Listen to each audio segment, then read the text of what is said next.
I've put together for anybody who is going to be doing some food activities with children over the summer. It's about half an hour long, and I thought it was more practical to pre-record it so that we're actually watching the content, and then afterwards there'll be lots of time for questions, for conversations, sharing a little bit about what you're doing as well. I'm also more than happy to talk one-to-one with people if you want to email me after this session as well.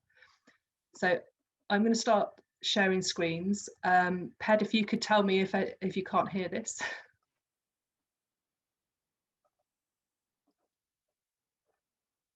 Okay.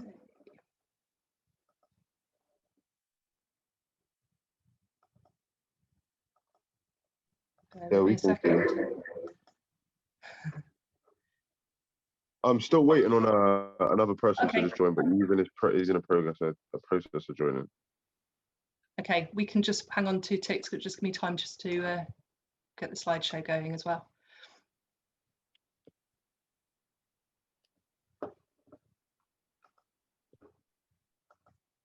Okay, are they joining us? Ped, can you see? Welcome to the. Oh. In this webinar, we will be. We haven't had anyone new come in yet. I will let them in as soon as they do come in, though. Thank you, mate. Cheers. It's just downloaded now. He's on route. Cool.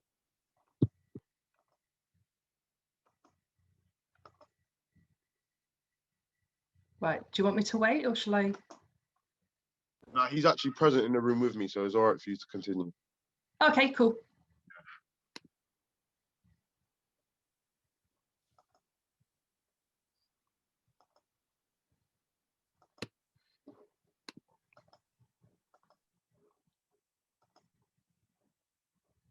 Okay.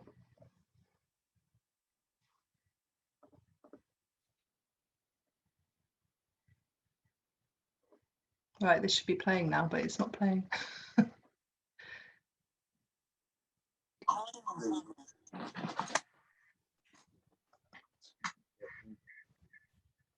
Sorry, bear with me 1 second.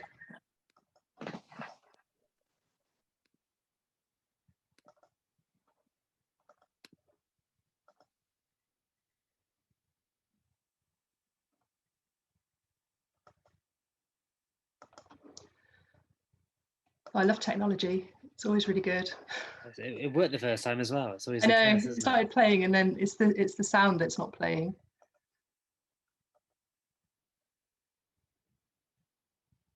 No, I don't know what's going on here.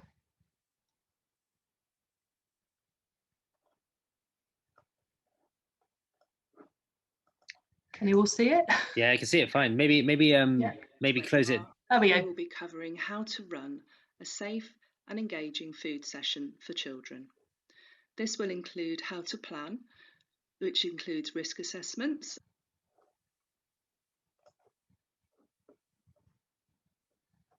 and the food safety elements that you need to consider. Planning a session, what you need to do in advance and what equipment you will need. Ideas for sessions which will encourage children to become engaged in food and to learn to cook some healthy dishes. And simple activities that you can include daily in your HAF activity sessions. Within the Healthy Activities and Food Guidelines, there's an expectation that every day should include some kind of nutritional education for children. This could be something simple, such as a taste test, where children taste different vegetables, fruits, spices or herbs, or different cooked ingredients. It could be a more simple exercise where children are preparing fresh food and making a simple dish together, or it could be cooking and actually preparing lunch. It could also include growing, so planting seeds for fruit or vegetables and taking them home, or tending a current growing space. There's also an expectation that each activity provider provides some kind of food education for families and carers at least once a week. This could be around cooking and recipes, it could be around budgeting, or it could be how to access food in their local area. Before you start, It's important you think about your sessions before you start them. Planning a session. You should do this before you even start your holiday activities so that you can be well prepared for running a food session. Over the city in this summer, there's going to be settings running activities indoors and outdoors, some with cooking facilities and some without. You need to consider what equipment you already have, what skills you have, and also what kind of session would suit your learners best. What facilities do you have? In some cases, such as schools or youth centres, there may be a kitchen that you are able to access. You need to check this in advance and make sure that the relevant risk assessments have been done. You may need to keep your ingredients raw. If you're cooking outside in particular, it makes sense just to use raw ingredients such as fresh fruit and vegetables. You may need to pre-cook some of the ingredients that you use, such as pasta or noodles. Are you going to be cooking inside or outside? This will make a big difference to what you're able to cook and also what you need to prepare. If you're inside, you need to make sure that your space is clean and hygienic and that your kitchen has been registered by an environmental health officer. In most community settings, this is something that is always done. Outdoor sessions need to have clean tables and also shelter from rain and also strong sun. So you may need to have a gazebo or a covered area that you can work in.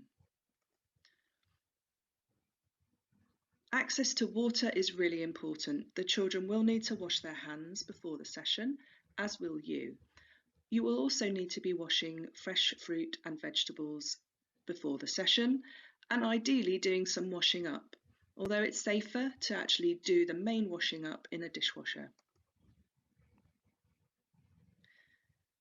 You need to make sure that the children are very aware of keeping clean. In an outdoor session, this can be difficult, so we would recommend washing hands, but also having access to hand sanitizers if that's appropriate.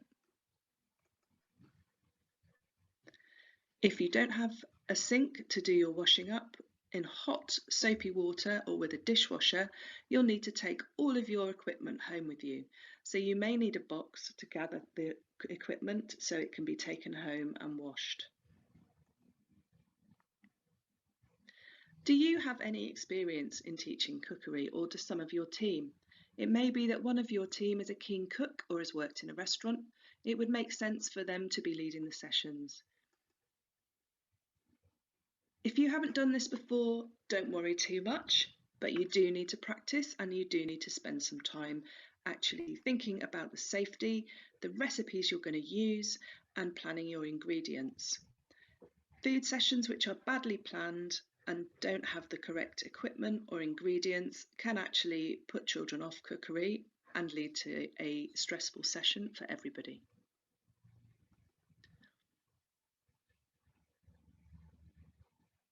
When you're planning a food workshop, you need to be carrying out a risk assessment.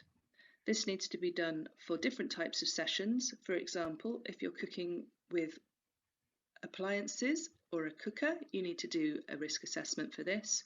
And if you're working outside, working with raw ingredients, you also need to do one for that. Within your risk assessment or in a separate assessment, you should be considering current COVID-19 guidelines. A risk assessment helps you to identify the hazards that are currently present in your activities and think through ways to avoid them. Keeping your sessions simple and organised means that you're avoiding risks. By thinking ahead and identifying dangers and working through ways to prevent them, you're making sure that the children and also the adults in the session are safe. If you're cooking with electrical equipment or outside on a barbecue or fire pit, you also need to add these to your risk assessment, and you need to make sure that a competent adult is manning this equipment at all times. Before you hold any food activities or even serve lunch, it's important that you know whether any of the children you're working with have allergies or dietary requirements. You must be aware of all of the ingredients that you're using and whether they have any allergens present.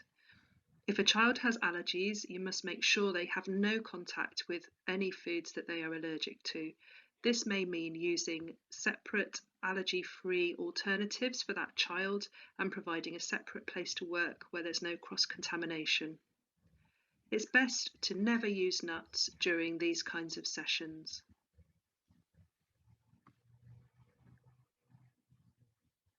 This is an example of a simple risk assessment for a cooking activity.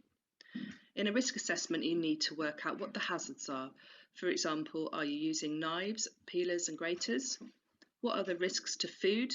What are the risks of food poisoning? What are any risks within the room or space that you're using? And what's the risk of children reacting to food? You need to think about who those risks will affect and what the precautions and control measures are for you to stop them from happening. So think this through and then get someone else to check, because you may have missed something. If you have any further action, such as buying more equipment or looking at different spaces, make sure that's listed and make sure you tick it when this has been completed. This shows that you've worked through any problems and that you have thought about your activity in advance.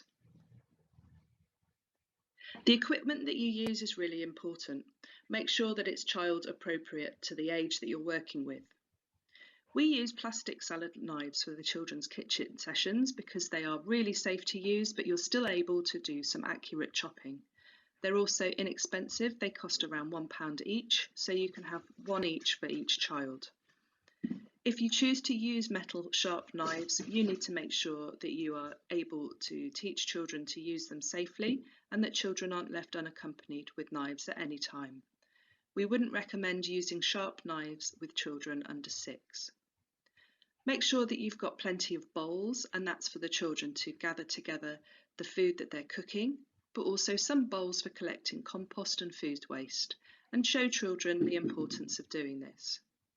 You may need to take the food waste away with you to dispose of through the council's recycling facilities if they don't have this on site. You will need a range of equipment such as plastic chopping boards. We use the flexible chopping boards, which are inexpensive and easy to clean. But you also might need some equipment like potato mashers or whisks or spoons or interesting bits of kitchen equipment that you have that you could show children how to use. Make sure you've got plenty of spoons, big spoons for mixing, but also teaspoons or smaller spoons for having a taste.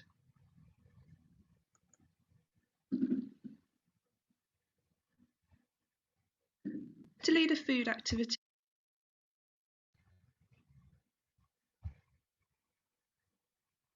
or cookery session, you should have a food hygiene certificate, ideally a level 2 or a level 3.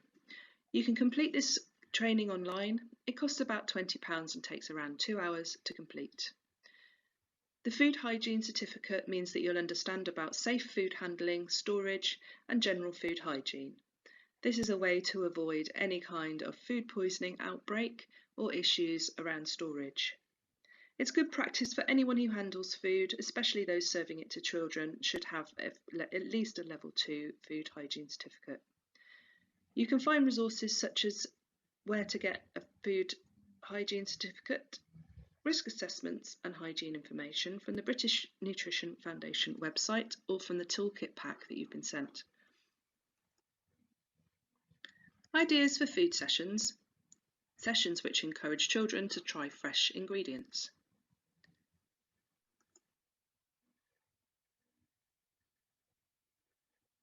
All of the HAF activities and also their lunches are expected to follow the school food plan. You can access the plan online and have a read through before you start. This means that all sessions are promoting healthy eating and good nutrition. You should try and follow the school plan whenever possible, and this means that you should be cooking balanced meals with fresh vegetables, proteins, carbohydrates, limiting salt, fat and sugar. You shouldn't be making fried snacks or cakes with chocolate. You should try and use a range of different carbohydrates, including some wholemeal each week. This means not just using white bread and white flour and white pasta, Try adding some variation so that children can try different foods and have a balanced diet. We should be encouraging children to try new foods, especially healthy foods that they may not have tried before. And it's not okay to focus on puddings and cake making. The school food plan is very clear that cakes can be part of a main meal, but they shouldn't be full of confectionery, and we should not be encouraging children to snack between meals. If you're not sure about the school food plan, you can look online at the school food plan guidance. Cookery sessions don't always have to involve using an oven or heat source. You can keep ingredients raw. Using raw ingredients is not only safer and more practical to do in an outdoor setting, it also encourages children to learn skills such as chopping and also try new ingredients. We tend to work around the idea of eating the rainbow, so using lots of different brightly coloured fresh ingredients and encourage children to mix them. You still need to be careful with the ingredients that you're using and also the equipment. Make sure everything is well washed before use, and it needs to be washed again between sessions and after the food session itself. You need to wash all fresh produce. Make sure this has been thoroughly washed and dried before using, because it may have been contaminated from between when you receive the goods and when you're using it. You need to check that the COVID-19 guidelines are up to date in your setting, that you're taking into account any social distancing you need to do, and also whether it's okay for children to share ingredients. Best practice is to give them their own set of ingredients, which only they use, and then allow them to take home anything they haven't used. You may need to bring some pre-cooked ingredients such as pasta in order to make more of a dish. If you're doing this, you need to cook it safely in a clean kitchen, and it needs to be kept in the fridge below 5 degrees. In the summertime, there are so many fresh ingredients to try. It's really good to base a session on herbs such as basil, chives, mint, oregano, parsley and coriander, which you can either use cut or you could buy plants or have them growing in your growing area. Try different coloured salad leaves. Children like to explore the textures and the different techniques for chopping them. And try different coloured vegetables such as cucumbers, peppers and radishes. You can use tinned or frozen foods too, such as sweet corn and peas. And try and add flavour to dishes without using salt. We use lemon, limes and oranges to add flavour, and also oils, vinegars and honey. But do be careful with honey and vinegar, as some children can have allergies or dietary requirements. If you're using pre-cooked pasta or noodles, you may need to have a gluten-free or egg-free alternative. There are some items that you can cook during a session as long as you have access to a kettle, boiling water and a safe place to do this. Rice noodles in particular are useful because they're allergen-free. Couscous is also quick and easy to cook, but it does contain gluten. We like to experiment with spices too. The safest spices to use are ground paprika, cumin, coriander, oregano and turmeric. It's best not to use chili in open food sessions as this can cause issues.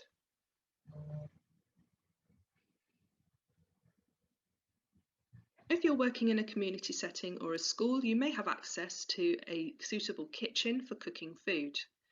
You'll probably not be able to let the children cook at the oven themselves. So you need to think about sessions where the children can prepare food at a clean, safe table, which is then taken away to be cooked by an adult.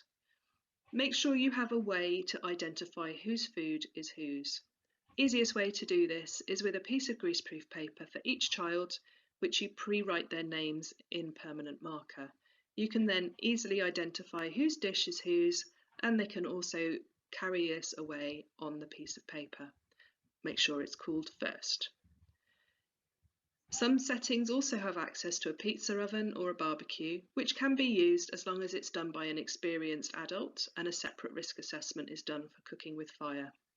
You'll need to make sure you have protective equipment such as heat-proof gloves and fire safety equipment. Techniques to use in a simple cook session are making bread. Simple breads are an excellent way of getting children involved, but they can be quite messy. Flatbreads, for example, that are just flour with either yogurt or water to make a dough, which is then squashed or rolled into a circle and cooked on a frying pan. They are really easy to make, but they can make lots of sticky mess that you'll then have to clean up. Making a simple pasta sauce with children as a demonstration works really well. They can chop all of the onions and the garlic and tomatoes, or use chopped tomatoes. This is then cooked and it can be used as a pasta sauce or a pizza topping. Freshly made pizzas are always a really popular thing to do with children, but shouldn't be done every day. When you're making pizzas, make sure you have a lot of ingredients that you can offer them as optional toppings. Different vegetables, you can use meat, you can use cooked meat such as chicken, but make sure that you know the child's dietary requirements before starting. Puff pastry is also something that's practical to be used, but can't be used every day. You can make puff pastry pies just by cutting a square of puff pastry for each child, which they then cut a smaller square inside and fill the filling with a choice of ingredients such as tomatoes, herbs. You may need to use a sauce or some tomato sauce, and have cheese or cooked meat as an option to fill. This then goes into the oven and cooks until it is crispy, which takes about 20 minutes. You can also cook exciting and interesting dishes from scratch, either as a demonstration or with the children helping to prep vegetables. The safest way to do this is to let them chop the vegetables, but then give them another wash before cooking.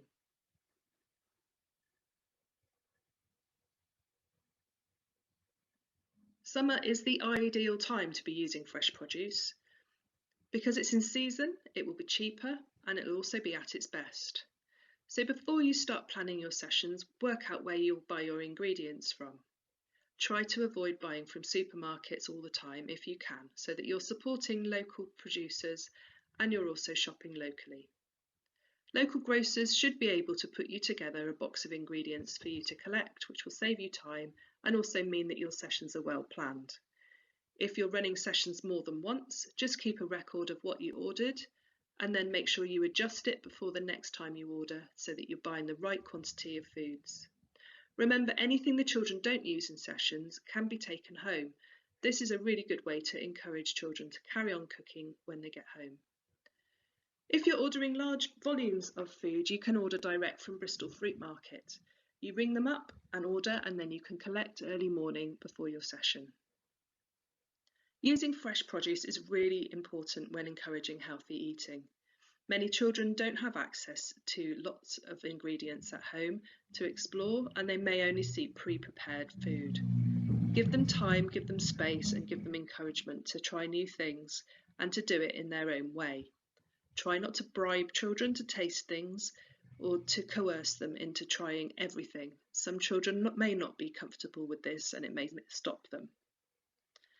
Puddings can also be made during food sessions. Fresh fruits are in season in the summer, they're cheap and they're at their best. You can add ingredients like yogurts, or you can make fresh fruit salads, you can make pancakes if you have cooking equipment. You could make simple cakes, but they should have a high fruit content and not be made every day. Here are some examples of no-cook recipe workshops. Any of these recipes are available from the Feeding Bristol website or from the Eat the Rainbow cookery booklet. Using multicoloured, brightly coloured and different textured vegetables are really key to making raw recipe workshops fun. Try and have a big range of ingredients so children can make choices and they can also try something new. Pasta salads work really well. You can use a range of shapes of pasta and use a mix of whole wheat and plain. Add your own rainbow ingredients and then have options for adding proteins such as tuna, ham or cooked chicken.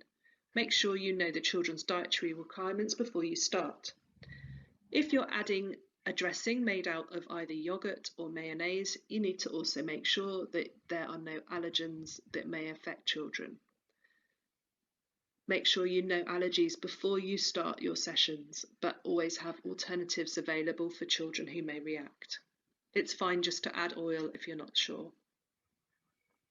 Wraps and rolls are really good for children to make. Again, you can have your choice of proteins to add to this. You could incorporate a dip within this as well. You can either use flour tortillas, which are easy to buy, or you can use rice wrappers, which are available from Asian stores.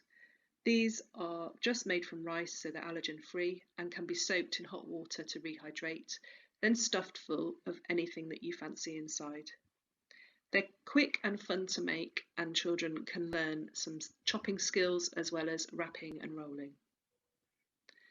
Couscous can be a really fun thing to make as well, and you don't need to use that much for each dish. You can rehydrate couscous using boiling water during a session, just making sure that you're doing this safely. You can then add any choice of chopped rainbow raw ingredients, and again you can add the protein of your choice as well. Dips are something that are easy to make and inexpensive. You can use tinned beans such as black beans, borlotti beans or chickpeas, which you can then mash with either a fork or a potato masher if you don't have a blender.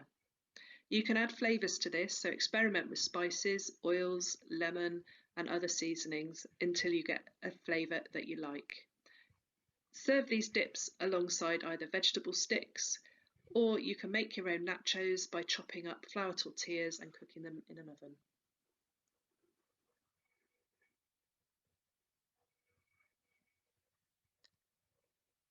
You don't have to be cooking or running a full food session. Some ideas for really simple sessions to introduce food education. Growing is included in food education for HAF, and growing and teaching children about where their food comes from is a valuable lesson. If you have outdoor space in your setting, they may already be growing fresh vegetables and produce. If you don't manage this yourself, you need to check with whoever does that it's okay for you to use this produce. Most settings will be really happy to have people helping you water, but please be aware that they may have spent months growing this produce, so picking everything may not be helpful. Weeding is also something that you can teach children to do if you're confident, but make sure you're not weeding something that's actually a crop. If you're running growing sessions yourself, you may need to get hold of some equipment before you start, and usually you can do this cheaply either through a garden centre or a local nursery who may be able to donate some produce to you too, or some compost and pots. Another way to do this is to ask parents to donate. Many people have a stack of pots that they're not using and they're happy to give them to you. You can base whole sessions on seeds and plants. You can buy packets of seeds which have enough seeds in them for a whole group of children to plant several seeds for themselves. You may be able to access these donated from a local nursery or ask around amongst your groups to see if anybody has any spare. There's also the Bristol Seed Swap who you can contact on social media who may have some seeds that you could use. Seeds that are really successful grown in a pot on a windowsill include salad leaves, mixed salads in particular, and nasturtiums, which are a beautiful flower where you can eat the flower and the leaf. You can also grow beans and radishes in growing space, but you may need more than a pot. If you're doing this, you need to make sure that the children can plant in a garden. Learning about pollination and the importance of bees, butterflies and bugs is also something that can be very exciting for children and helps them understand about biodiversity. You can spend a set amount of time recording how many insects and creatures you find in a certain area and recording it on a simple chart. Buying a pot of herbs and splitting this into several smaller pots, which the children then take home, is also a valuable lesson. You can show children that growing plants can be turned into even more plants, which is a way of saving money and also creating something from nothing. Basil, chives and mint work really well for this, and you can also use those herbs in your food sessions.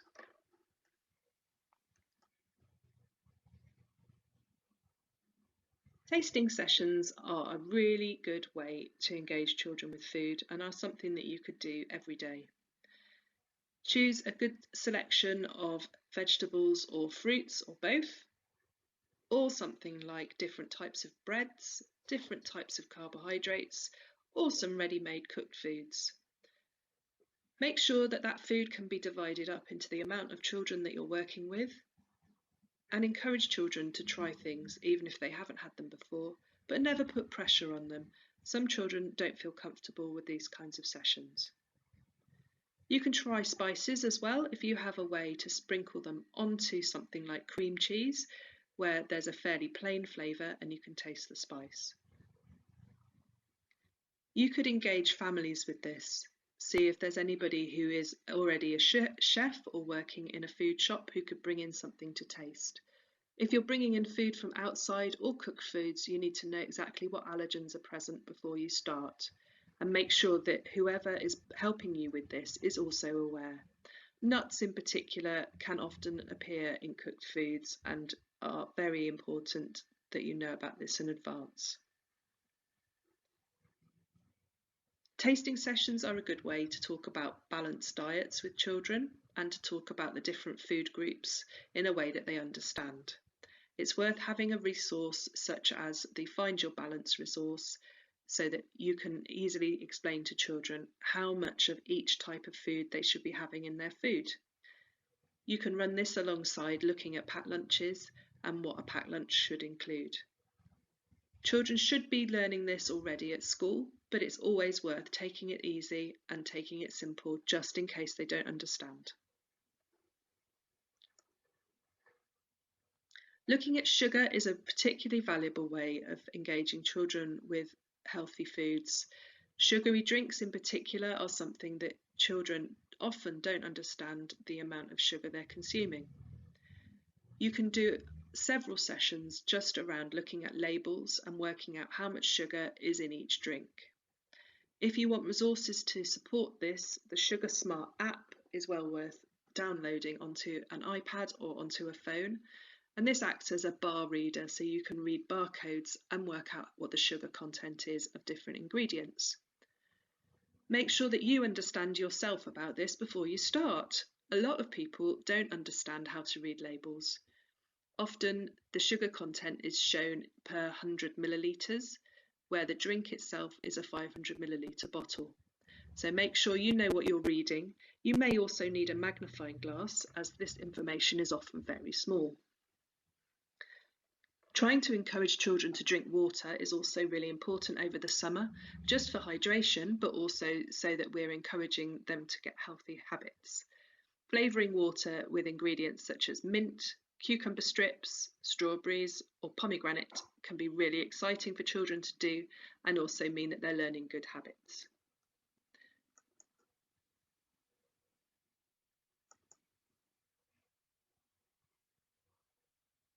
Children excited by food and engaged with cooking.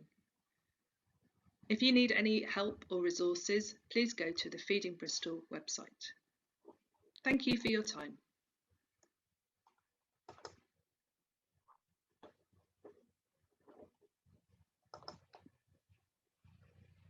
Hi. Back in the room. Thank you, Jo.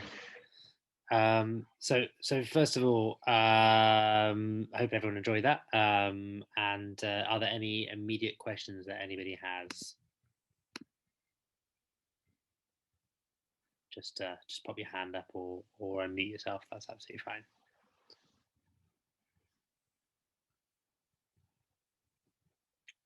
Oh, yeah, Martel.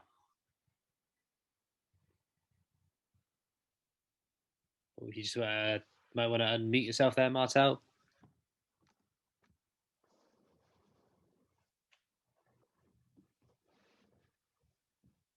Oh, still can't hear anything yet, Martel.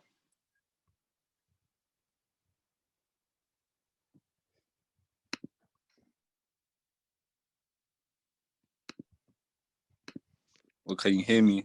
Got you now, yeah. Got you. Yay. Hi. So what was the question you asked? Oh, I was just asking, do you have any questions? Does anyone have any questions to ask Jo? Okay, now, what's next after this? This is it. This is the first session, and we'll just have a Q&A session, and then we'll be wrapping up in the next sort of 10 minutes or so for this one. Okay.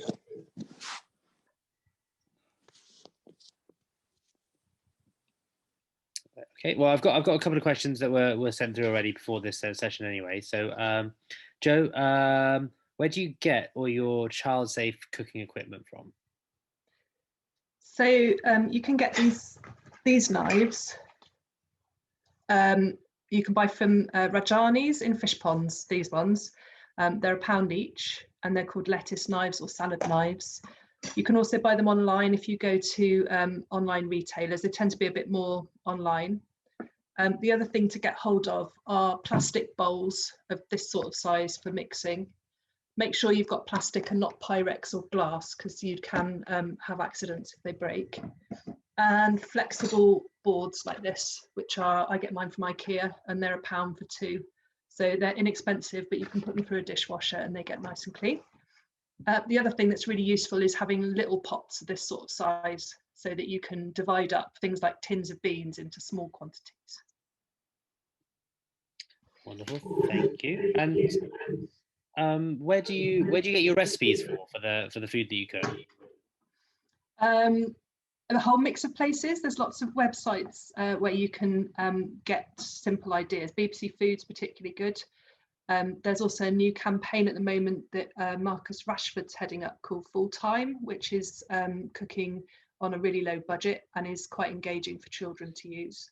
And also we've produced 3 cookery recipe booklets now. So these are all available as PDFs on the Feeding Bristol website. So you can get hold of those as well. Great, and yeah, just to confirm, we will have a separate page by the end of the week where people will be able to access all the resources that Joe's talked about from the Feeding Bristol website. So keep an eye out that by Friday for sure. So it'd be good to know a little bit about what everybody here is planning, and just get a little snapshot of the kinds of events that you're hoping to do. That way we can work out if there's any help that you could do with, or you could share ideas with each other. So I think if you're all there, it's hard to tell when you haven't got cameras on. If you could just share a little bit about what your food sessions will look like this year. Pedro, you'll have to decide who's going to talk though, because I can't see everybody.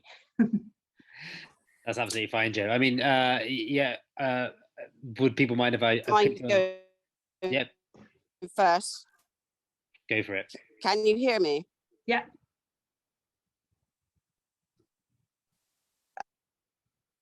Oh, you still there, Sylvia? I'm wandering around outside while I put it. Yeah, so I work for a mailer, and we're going to be doing some fire cooking. So we always do something on the fire, depending on the children and who we get and what allergies and stuff they have. So we're going to do a combination of bought sausages, and then make some sausages, some veggie sausages and things, show people how they can make it up, so they got something to play with as they make that up. And we're going to make our own rolls. So again, we do buy a few just for people who might not like what we make, but we use different ways of doing it. And we also do cooking on a stick, where you can do what we call dampers. And you can add fruits or different bits and pieces to it, wrap it on a stick and put it in a fire, so they get a bit of fire skill making and stuff at the same time. So we'll be doing that. We also do things, chopping up for flavors and whatever. We do a lot of kind of fruit kebabs and veggie kebabs, where they get put on skewers and sticks, and then we support with barbecuing or just have fresh stuff. I mean, that's the sort of thing we're doing at the moment, with a combination of some packed lunches, which are pre-done, depending on the activities we're doing, and the young people who actually attend. Is your little one joining us as well? Yeah, he just wanted to get Hello. Yeah, that's it really. We perfect. do quite a lot of outdoor work, so most of our cooking is outside, either on a fire or a pizza oven. Yeah, that's it really. Perfect, thank you.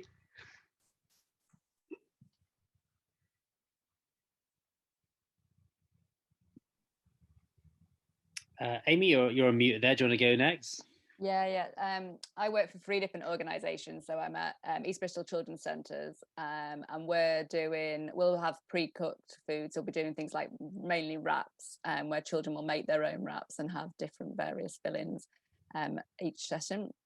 And then I also work for All Saints Church and St Luke's Church, and we'll be doing sort of simple cooking sessions, but a lot of it will be sort of build your own, so like build your own pasta. So there'll be lots of different selections of toppings where people can mix things in, and build your own burger, make your own pizza, things like that, really.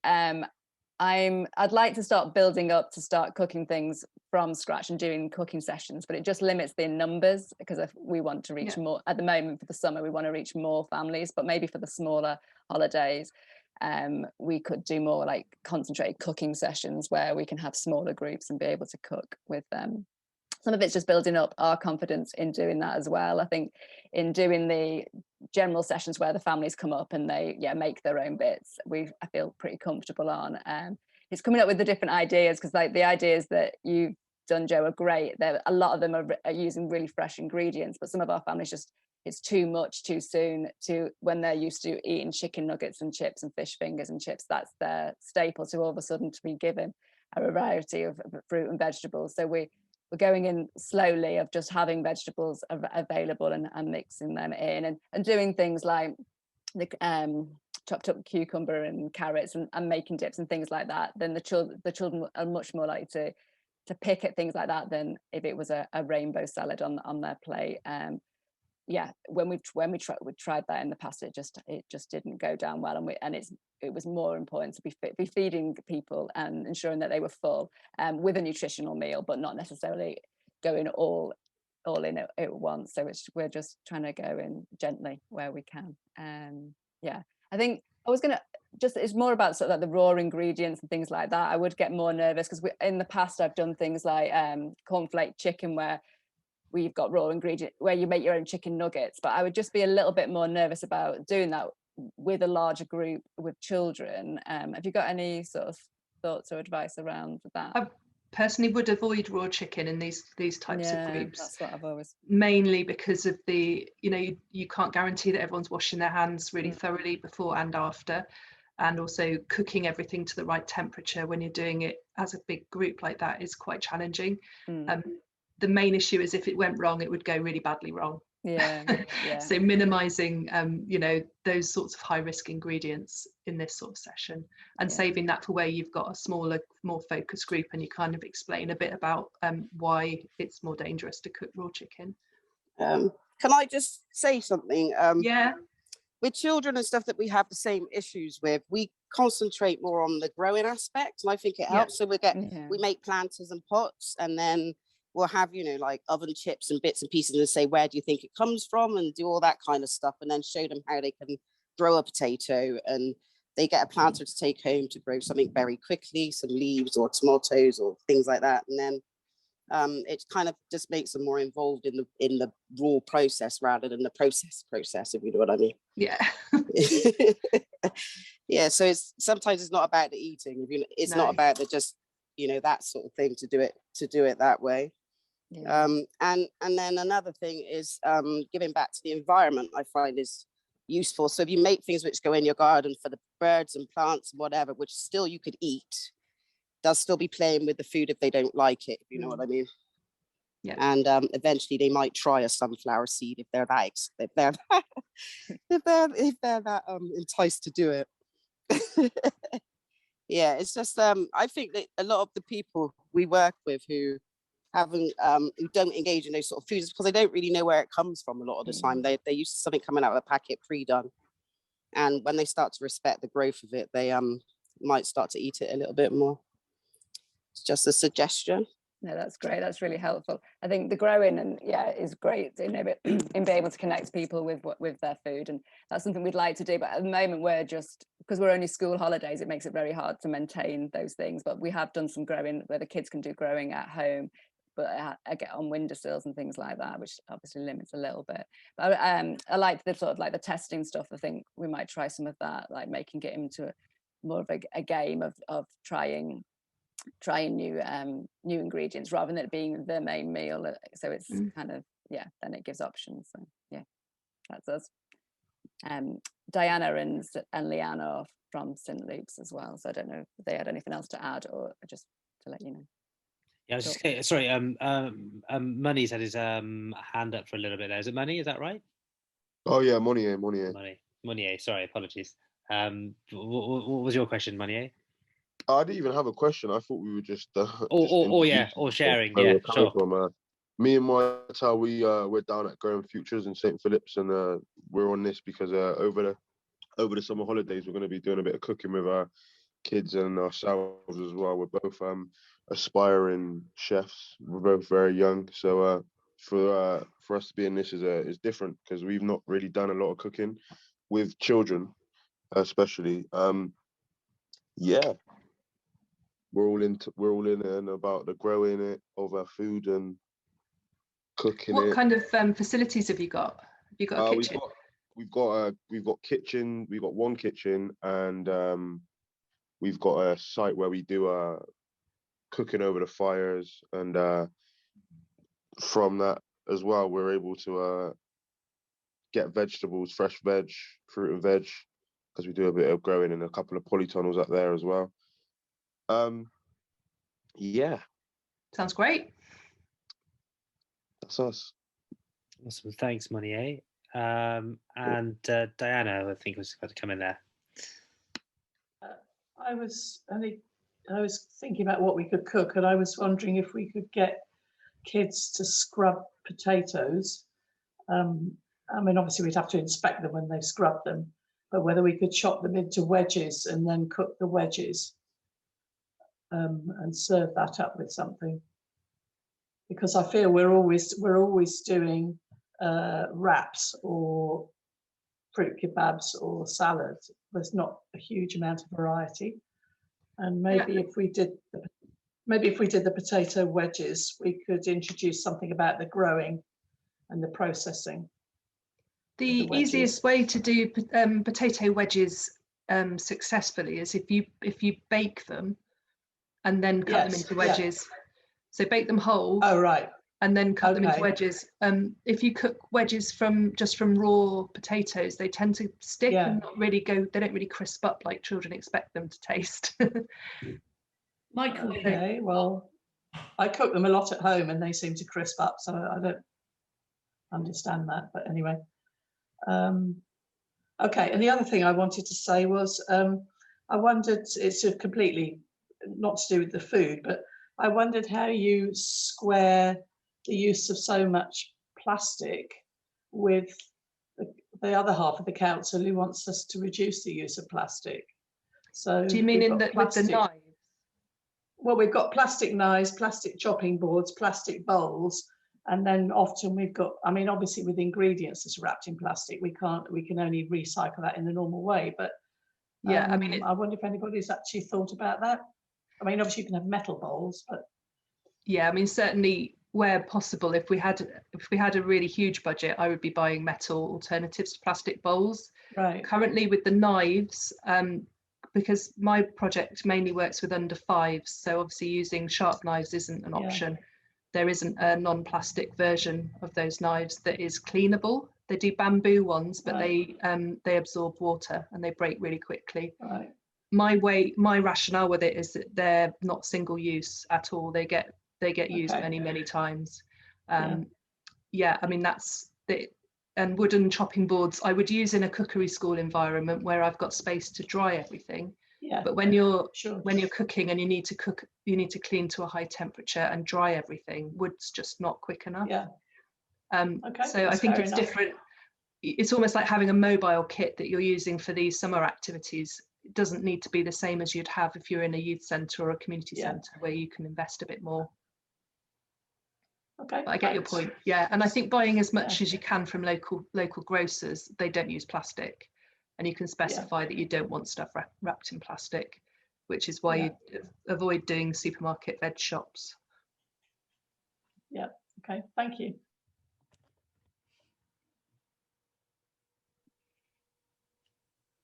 Don't know if Leanne, if you had anything else to add. I know you said Amy said you were working with Diana already, but if there's anything else you want to add at all. Not really. I was just looking, actually, I've got an M&S brochure in front of me and it's got lots of different coloured tomatoes, and I think there's quite a lot of veg where you can get that now, and I wonder if that's probably maybe a good way of teaching children to taste the different things. Like this one, I think it's got yellow tomatoes, green tomatoes, red tomatoes. So I think, like Amy said, doing a bit of a taste test with them, making it into a bit of a game to see, oh, which one's the sweetest, which one's or this, that, or the other. I think probably quite a good way of getting them to try stuff. And with the potato wedges, I microwave mine first and then just cut them up, and that would be really easy for children to do because then they're softer, they're nearly cooked. But yeah, just to echo what Amy's saying, that a lot of our children don't even know what certain vegetables are, like vegetables that I think are sort of quite common. So yeah, it's quite a big step for them to try stuff. Thanks, Leanne. Thanks everyone for sharing what you're all doing. It's really good to hear what's going on.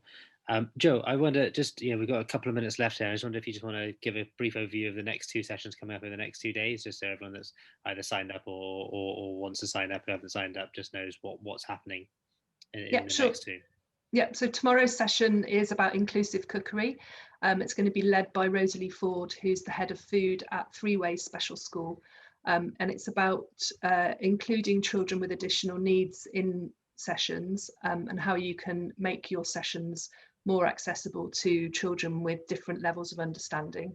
It's also going to go into a bit more detail about allergies and dietary requirements in cooking.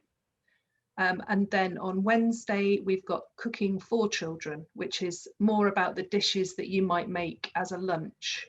So that will go a little bit more into things like making the wedges and those sorts of dishes where it's part of what you're actually eating as your main meal.